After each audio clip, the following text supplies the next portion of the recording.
Hi everyone, कैसे हो आप सभी। स्वागत है आपका अपने चैनल टीचिंग विद वाणी में। आई होप आप सभी अच्छे होंगे और अपनी तैयारी को बेहतर कर रहे होंगे। दोस्तों, आज की जो हमारी क्लास है वो संज्ञा और सर्वनाम से है।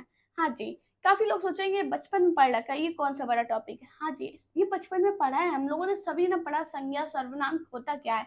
लेकिन कंपटीशन एग्जाम में ये अपने आप में एक बहुत बड़ा रोल प्ले करता है। काफी इससे क्वेश्चन बनते हैं, काफी कंफ्यूजन भी पैदा होता है। लेकिन मैं गारंटी देती हूँ, अगर आज की आपने मेरी पूरी क्लास देख ली तो आपका संज्ञा सर्वनाम से कोई भी कंफ्यूजन नहीं रहेगा। तो चलिए आज की वीडियो को स्टार्ट करते हैं। उससे पहले चैनल पहली बार आए हो तो चैनल को सब्सक्राइब और वीडियो को लाइक जरूर करना। सबसे पहले क्या जानेंगे, संज्ञा। संज्ञा होती क्या है। किसी व्यक्ति, वस्तु, स्थान, भाव आदि के नाम को संज्ञा कहते हैं। जैसे मनुष्य, मूर्खता, राम, सेना आदि। हाँ जी, जो व्यक्ति का नाम है, वस्तु का नाम है, स्थान का नाम, मतलब हमारे आसपास जो कुछ भी है वो सब क्या है, संज्ञा है। अब इधर से क्वेश्चन क्या बनता है कि संज्ञा के भेद कितने होते हैं। तो आपको याद रखना, संज्ञा के 5 भेद होते हैं। कितने भेद होते हैं संज्ञा के? 5 भेद। कौन कौन से? व्यक्तिवाचक संज्ञा, जातिवाचक संज्ञा, भाववाचक संज्ञा, द्रव्यवाचक संज्ञा, समूहवाचक संज्ञा। दोस्तों, मैं आपसे बार बार कह रही हूँ, क्लास पूरी देखना। क्वेश्चन बने या पेपर में तभी मैं आपको पढ़ा रही हूँ। मैंने क्या बताया? संज्ञा के 5 भेद होते हैं। व्यक्तिवाचक संज्ञा, जातिवाचक संज्ञा, भाववाचक संज्ञा, द्रव्यवाचक संज्ञा और समूहवाचक संज्ञा। दोस्तों, अब सबसे पहले हम जानेंगे व्यक्तिवाचक संज्ञा। व्यक्तिवाचक संज्ञा होती क्या है। व्यक्तिवाचक संज्ञा किसी विशेष व्यक्ति, स्थान का बोध कराती है। जैसे गंगा, तुलसीदास, पटना, राम, हिमालय।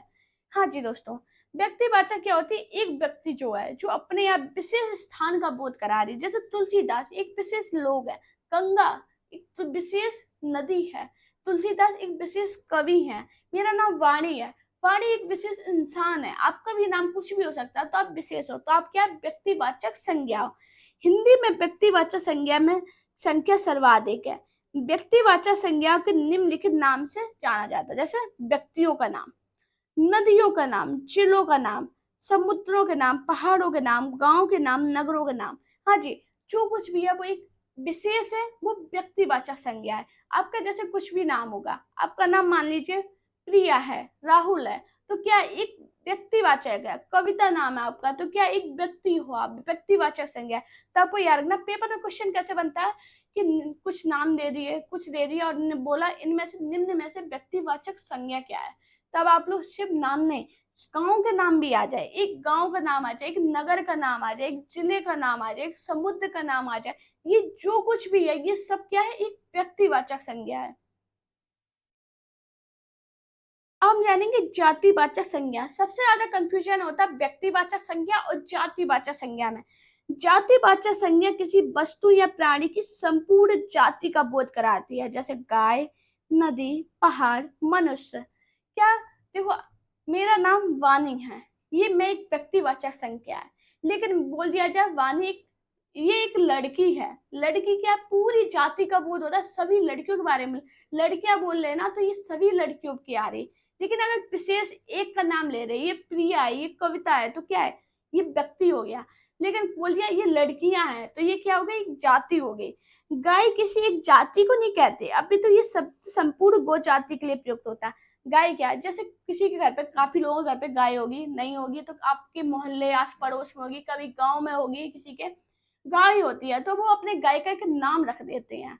कुछ भी नाम रख दिया, गोपी, कुछ भी नाम रख दिया। अब वो क्या? गोपी, गोपी उसने अपने गाय का नाम रखा है, तो वो क्या होगा? व्यक्ति। लेकिन अगर हम बोल रहे हैं वो गाय आ रही है, तो वो क्या होगी? एक जाति, पूरी जाति के लिए हमने बोला गाय। अब हम जानेंगे समूहवाचक संज्ञा। समूहवाचक संज्ञा होती क्या है। समूहवाचक संज्ञा पदार्थों के समूह का बोध कराती है। जैसे ग्रोह, झुंड, दल, सेवा, सेना, ये सब क्या है? ये समूह है। दल किसी एक का तो नहीं होता ना, सेना कोई एक तो नहीं होती है, दो या दो से अधिक लोग तो ही होते ना। कि यह शब्द किसी एक व्यक्ति या वस्तु का बोध न कराकर अनेक या अनेक समूह का बोध कराते। एक बताओ, काफी लोग खड़े होते तभी तो हम कहते हैं वो झुंड खड़ा है। काफी जानवर होते हैं, तुम कहते हैं वो झुंड है। सभा में कितने, एक लोग तो नहीं होता कि एक बोल रहा है, कुछ भी बोल रहा है, नहीं, काफी लोग होते हैं तभी तो कहते सभा लगी है। सेना क्या है? बहुत बड़ी, चलो बहुत सारे लोग होते हैं, उसे क्या कहते हैं? ये हमारी सेना की टुकड़ी है, बोलते हैं ना ये सेना है हमारी। तो ये क्या एक समूह का बोध करा रही है। अब हम जानेंगे द्रव्यवाचक संज्ञा। द्रव्यवाचक संज्ञा तो क्या होती है? द्रव्यवाचक संज्ञा किसी धातु या द्रव्य का बोध कराती है, जैसे घी, चांदी, पानी, पीतल, सोना, ये सब क्या है? द्रव्यवाचक संज्ञा है। भाववाचक संज्ञा से बहुत क्वेश्चन बनते हैं कि भाववाचक संज्ञा क्या है। भाववाचक संज्ञा व्यक्ति या पदार्थों के धर्म गुण का बोध कराती है, जैसे अच्छाई, चौड़ाई, मिठास, ये सब क्या है? ये सब क्या है? भाववाचक संज्ञा में आते हैं। जैसे गुण, भाव, अवस्था, माप, स्वाद, अमूर्त भावनाएं। अमूर्त भावनाएं किस में आएंगे? भाववाचक संज्ञा में। हम कहते हैं वह एक अच्छा लड़का है, वह एक अच्छी लड़की है, वह एक सुंदर लड़की है, तो क्या ये हमारे भाव हैं? तो इसी को क्या कहते हैं? भाववाचक संज्ञा। उसकी अच्छाई, उसकी चौड़ाई, मिठास, लंबाई, ये सब क्या आएंगे? भाववाचक संज्ञा में आएंगे। अब हम जानेंगे भाववाचक संज्ञाओं का निर्माण कैसे होता है। इससे क्वेश्चन बहुत बनता है। भाववाचक संज्ञा का निर्माण प्रायः सभी शब्दों भेदों से होता है। जैसे संज्ञा के दो प्रमुख भेद है, जातिवाचक और व्यक्तिवाचक से भाववाचक संज्ञा बनाई जाती है। जातिवाचक संज्ञा से कैसे बनाई थी? नर, नरता, मनुष्य से मनुष्यता। मनुष्य एक क्या है मनुष्य? मुझे कमेंट करना। अभी हाल मैंने बताया मनुष्य क्या है। व्यक्तिवाचक संज्ञा में क्या आएंगे? राम, रामत्व, शिव, शिवत्व, ये क्या है? देखो शिव है, ये व्यक्तिवाचक संज्ञा है, लेकिन शिवत्व बोल देंगे ना तो ये भाववाचक संज्ञा है। नर एक जाति के लिए बोलते हैं, लेकिन नरता क्या होगा? भाववाचक संज्ञा है। सर्वनाम से अगर देखा जाए, अपना से अपनत्व, मम से ममत्व। अपना, अपना क्या है? सर्वनाम है, लेकिन अपनत्व क्या हो गया? एक भाववाचक संज्ञा। हमारे बड़े बूढ़े कहते थे उसे अपनत्व है। अपनत्व क्या है? उसे एक भाव है, अपनापन है, उसी को कहते हैं ना, वो भाववाचक संज्ञा में आएगा। विशेषण से, कठोर से कठोरता, सुंदर से सुंदरता। मैंने अभी हाल बताया था ना, वह एक सुंदर लड़की है, तो ये क्या है? भाव हो गया ना। क्रिया से अगर देखा जाए तो दिखाना, दिखावा, मिलना, मिलाप। अव्यय से अगर देखा जाए तो समीप से समीप, दूर से दूरी। ये क्या हो गया? भाववाचक संज्ञा। आपको पहचानना पड़ेगा कि ये क्या है शब्द। अगर आपको पता होगा, जैसे मैंने आपको पता है विशेषण में क्या आएगा? कठोर है, ये विशेषता उसकी। वो आदमी बहुत कठोर है, वो लड़की बहुत कठोर है, ये उसकी विशेषता है। लेकिन कठोरता, कठोरता क्या होगी? भाववाचक संज्ञा आएगी। सुंदर, वह लड़की सुंदर है, तो ये क्या होगी? उसकी विशेषता है, वो सुंदर है। ठीक है, सुंदरता अगर बोल देंगे तो क्या हो गया? ये भाववाचक संज्ञा में आएगा। अब दोस्तों हम जानेंगे सर्वनाम। सर्वनाम होता क्या है? संज्ञा के स्थान पर प्रयुक्त होने वाले शब्दों को सर्वनाम कहते हैं। हिंदी में मूल सर्वनाम है मैं, हम, तुम, तू, आप। ये सब क्या है? जो शब्द संज्ञा के स्थान पर प्रयोग किए गए। बोला, जैसे आपने बोला वह एक लड़की है, तो ये क्या? वह क्या है? वह क्या हो गया? वह सर्वनाम हो गया। प्रिया एक लड़की है, प्रिया क्या हो गया? प्रिया क्या हो गया? संज्ञा हो गई। लेकिन प्रिया की जगह हमने क्या लगा दिया? वह, तो वह क्या हो गया? सर्वनाम हो गया। अब हम जानेंगे सर्वनाम के भेद क्या होते हैं। सबसे पहले आता है पुरुषवाचक सर्वनाम, निश्चयवाचक सर्वनाम, अनिश्चयवाचक सर्वनाम, प्रश्नवाचक सर्वनाम, संबंधवाचक सर्वनाम और निजवाचक सर्वनाम। अच्छा, पुरुषवाचक सर्वनाम आपको याद रखना उत्तम, मध्यम, अन्य और आते। उत्तम मध्यम में आपको ऐसे याद रखना, मैं उत्तम, तुम मध्यम, बाकी सब प्रथम।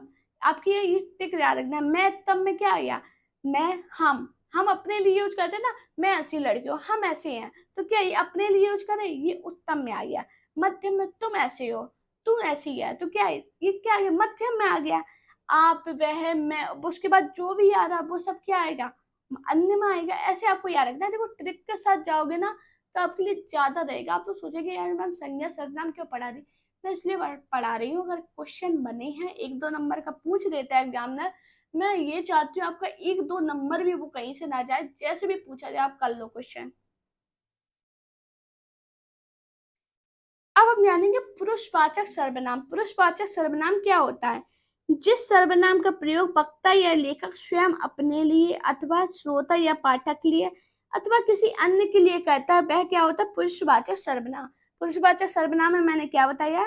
जिस सर्वनाम का प्रयोग वक्ता या लेखक अपने लिए करता, करता ना, मैंने क्या बताया था? अपने लिए करता, अथवा किसी अन्य के लिए करता है या श्रोता या पाठक के लिए करता है, उसे क्या कहते हैं? पुरुषवाचक सर्वनाम। निश्चयवाचक सर्वनाम। निश्चयवाचक सर्वनाम में क्या जानेंगे?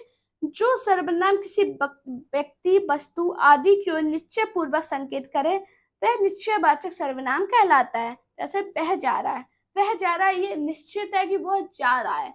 यह आ रही है, तो ये निश्चित है। सीता आ रही है, सीता जा रही है।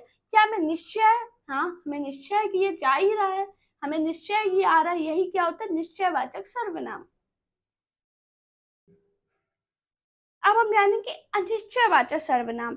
जिस सर्वनाम शब्द के द्वारा किसी निश्चित व्यक्ति या वस्तु का बोध ना हो, अनिश्चयवाचक सर्वनाम कहलाते हैं। जैसे कोई आ रहा, इधर पे हमें निश्चय नहीं है मेरे घर पे कौन आ रहा है। मैंने क्या बोला था अभी? निश्चयवाचक में क्या बताया था कि हमें निश्चय था कि वह आ रहा है, इधर नहीं है। तो हम क्या, कोई कहते ना, गेट पे कौन है, कोई होगा, तो क्या हो गया? अनिश्चयवाचक सर्वनाम। हमें निश्चित नहीं है कि कौन है। संबंधवाचक सर्वनाम। परस्पर एक दूसरी बात को संबंध बतलाने के लिए जिन सर्वनाम का प्रयोग होता है उन्हें संबंधवाचक सर्वनाम कहते हैं। जैसा करोगे वैसा भरोगे, ये हमारे घर में हमेशा बोला जाता है। जैसा करोगे आप वैसा भरोगे। कोई जैसा करेगा वो वैसा भरेगा। क्या ये आपस में संबंध है? अगर आप किसी के साथ अच्छा बिहेवियर करोगे तो आपके साथ अच्छा होगा, अगर आप किसी के साथ गलत बिहेवियर करोगे तो आपके साथ कैसा होगा? तो आपको याद रखना, ये क्या एक संबंध है। हमारा अगला है प्रश्नवाचक सर्वनाम। जो सर्वनाम संज्ञा शब्दों के स्थान पर तो आते हैं किंतु वाक्य को प्रश्नवाचक भी बनाते हैं, प्रश्नवाचक सर्वनाम कहलाते हैं। जैसे क्या और कौन। क्या क्या हम लोग क्या क्या आगे क्या लगाते हैं? प्रश्नवाचक चिन्ह। ये क्या है? ये कोई क्या, कौन आया है, तो क्या एक प्रश्न हम पूछ रहे हैं आपसे, मुझसे पूछते हैं मैं आपका नाम क्या है, तो आप क्या मुझसे प्रश्न कर रहे हो? आप मुझसे पूछ रहे हो ना, मैं आपसे पूछते बताओ इसका आंसर क्या है, तो क्या है? ये प्रश्न हो गया ना, यही हो गया प्रश्नवाचक सर्वनाम। निजवाचक सर्वनाम। जहां अपने लिए अपना शब्द अथवा अपने आप शब्द का प्रयोग हो वहां निजवाचक सर्वनाम कहते हैं। मैं अपना काम कर रहा हूँ, तू अपना मन लगा। क्या है ये? क्या है? निजवाचक। अपने आप बता रहा है ना कि मैं अपना काम कर रहा हूँ, भाई मुझे किसी से मतलब नहीं है, मैं सिर्फ अपना काम कर रहा हूँ। ये क्या हो गया? निजवाचक सर्वनाम। दोस्तों, आज की क्लास संज्ञा सर्वनाम से थी, जो कि आप सभी को लगा होगा मैम क्या पढ़ा रही हूँ, लेकिन ये बहुत इंपॉर्टेंट टॉपिक है। पेपर में से क्वेश्चन बने हैं, मैं नहीं चाहती आपका कहीं भी 1-2 नंबर कहीं भी चले जाए। आपको ये क्लास पसंद आई हो तो वीडियो को लाइक कीजिए, चैनल को सब्सक्राइब कीजिए, अपने दोस्तों से वीडियो को शेयर करना। साथ में मेरा टेलीग्राम अकाउंट टीचर विद पानी और इंस्टाग्राम अकाउंट वानी शर्मा ऑफिशियल पे मुझे फॉलो कीजिए। अपना प्यार और सपोर्ट चैनल पर इसी प्रकार बनाए रखिए। Thank you guys watching this video.